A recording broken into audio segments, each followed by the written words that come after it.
Teror mengatasnamakan agama tidak bisa dibenarkan. Masyarakat diminta untuk tetap bersatu melawan segala bentuk aksi kekerasan yang berupaya memecah belah persatuan dan persaudaraan. Apa yang harus kita lakukan dalam melawan segala bentuk teror dan kekerasan?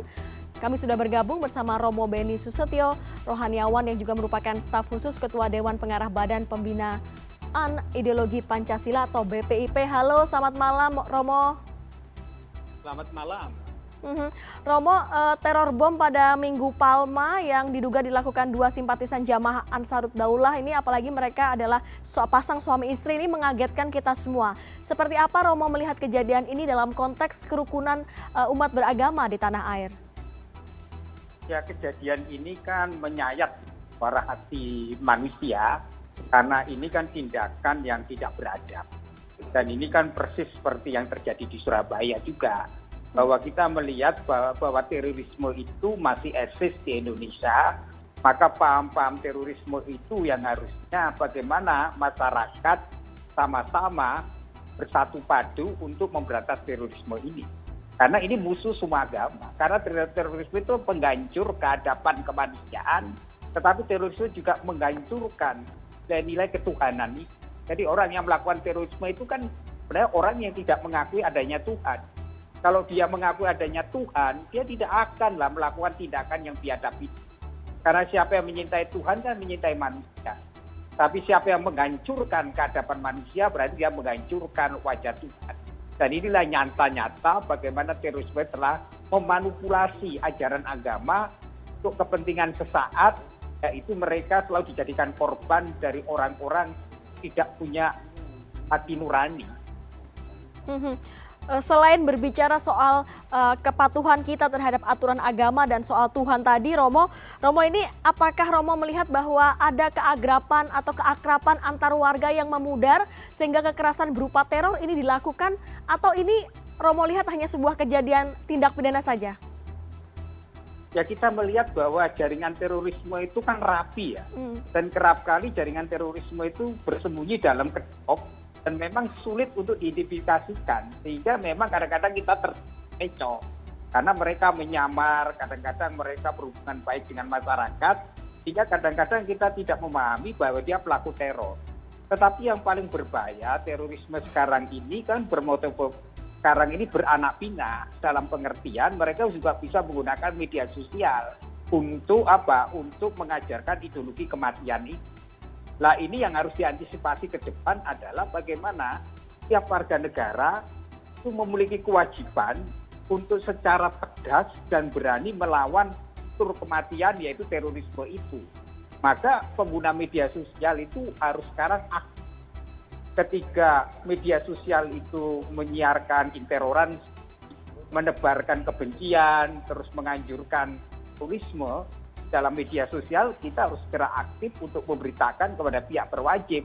Sehingga harus ada patroli di dalam media sosial supaya paham-paham radikal itu tidak menyebar di ruang-ruang publik dan di ruang privat. Nah, ini yang sulitnya dengan media sosial sekarang ini kan orang bisa menghubungi secara personal, pribadi-pribadi. Dan kalau kita tidak punya kewaspadaan, tidak memiliki antisipasi, ya kita takutnya ideologi kematian ini akan berkembang dan dilihat sebagai kebenaran yang absolut, ini yang berbahaya. Maka ke depan memang tantangan kita adalah bagaimana ideologi terorisme itu semakin hari diperkecil dan bahkan kalau perlu ideologi terorisme itu di bumi hanguskan, di bumi Indonesia. Ini juga peran orang tua penting sekali, Romo. Kemarin atau maksud kami tadi polisi mengungkapkan atau merilis bahwa yang melakukan teror ini adalah keluarga, dan salah satunya yang kemudian punya potensi untuk melakukan kaderisasi atau manipulasi terhadap putra-putrinya adalah wanita atau sang istri. Kalau Romo sendiri boleh digambarkan kepada kami bagaimana sebaiknya peran perempuan dalam keluarga untuk bisa menghilangkan atau setidaknya mengurangi potensi adanya masuknya seperti paham-paham terorisme, Romo? Ya, tidak mau harus ada pendidikan kritis. Pendidikan kritis ini harus menjadi bagian dari pendidikan kita, dan peranan media sosial dan media publik sangat penting untuk memberi pendidikan keluarga. Karena terorisme sekarang ini mengarah pada keluarga. Yang paling berbahaya itu kan rekrutmennya, yaitu mempengaruhi dan mencuci otak sehingga perempuan yang sebenarnya memiliki hati itu mereka kehilangan suara hatinya karena dimanipulasi itu. Yang kedua, anak-anak jadi korban. Maka kalau pendidikan kritis itu ditanamkan sejak dini dan anak-anak itu memiliki independensi, maka paham-paham yang mungkin dari orang tuanya itu diintervensi, anak-anak memiliki daya tahan untuk tidak terpengaruh karena apa? Karena mereka memiliki kekritisan. Nah, di sini pentingnya apa yang dikatakan oleh Myers dalam bukunya Talent of Religion, bahwa kerap kali tafsir keagamaan yang sempit, yang dimanipulasi oleh kepentingan politik sesaat itu mencuci otak seseorang sehingga seseorang melakukan segala sesuatu itu demi surga, padahal orang itu dimanipulasi oleh orang-orang yang punya tujuan sebenarnya untuk mencari kekuasaan sesaat itu. Nah, ini yang harusnya sekarang kita lebih waspada, lebih bijak bagaimana media sosial itu mengkampanyekan nilai-nilai universal, kemanusiaan, kebersamaan, persaudaraan, bagaimana kita hidup dalam membangun kerukunan itu harus menjadi kekuatan masif di media sosial. Lah ini yang harus kita atasi. Jadi bagaimana memutus tali kekerasannya itu yaitu dengan konten-konten yang positif media sosial. Itu salah satu bentuknya. Kedua ya memang mau tidak mau negara harus hadir lewat pendidikan keluarga, dan pendidikan keluarga itu utamanya adalah pendekatan terhadap peranan ibu-ibu yaitu perempuan, dan ini sangat penting karena jangan sampai orang-orang yang tidak berdosa jadikan korban oleh manipulasi dari takdir yang sempit itu. Baik, wanita atau istri atau ibu ini menjadi orang yang punya peran penting dalam menghalau hal-hal buruk dalam keluarga.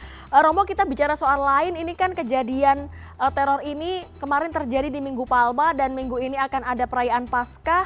Kita tahu bahwa pekan berikutnya akan ada bulan suci. Pesan apa yang bisa Romo sampaikan kepada masyarakat di Indonesia terkait dengan hal ini? Pertama ya kita tidak perlu takut ya, karena terorisme tujuannya menakuti masyarakat. Sehingga kalau kita takut, mereka akan mendapat kemenangan. Justru masyarakat tidak perlu takut, tetap beraktivitas, dan kita yakin negara akan menjamin rasa aman hingga di hari suci yaitu Kamis Putih, Jumat Agung, Sabtu Paskah, dan Minggu Paskah itu akan tetap berjalan dengan aman. Dan gereja itu melakukan ibadatnya kan kebanyakan online, karena misa itu kan dibatasi. Sehingga katedral yang hanya 6.000 itu hanya ratusan orang, paling sampai 100 atau 200 saat yang hadir, dan itu selektif, yaitu lewat peran di lingkungan dan dibatasi karena masa pandemi COVID ini kan perlu adanya pembatasan yang ketat ya. Ini sudah berlangsung hampir setahun misa online itu. Jadi menurut saya kita jangan takut lah dengan aksi-aksi terorisme, karena aksi-aksi terorisme itu memang aja membuat masyarakat takut, panik, itu tujuannya. Maka terorisme hanya bisa dilawan dengan keberanian masyarakat untuk tetap tidak merasa terancam dan tetap beraktivitas, tetapi yang lebih penting adalah masyarakat harus bijak dalam hal kita menyebarkan juga, jangan kita menyebarkan foto-foto mereka. Kalau foto-foto mereka sebarkan kan jadi hero. Justru kita harus membatasi eksistensi para terorisme itu. Jadi para terorisme jangan diberi ruang dan jangan diberi takdir yang berbeda. Dan mereka akan tetap eksis karena terorisme itu musuh bersama semua umat beragama di Indonesia dan dunia. Baik. Jangan beri ruang untuk pelaku terorisme. Terima kasih Romo Beni sudah bergabung bersama kami pada malam hari ini.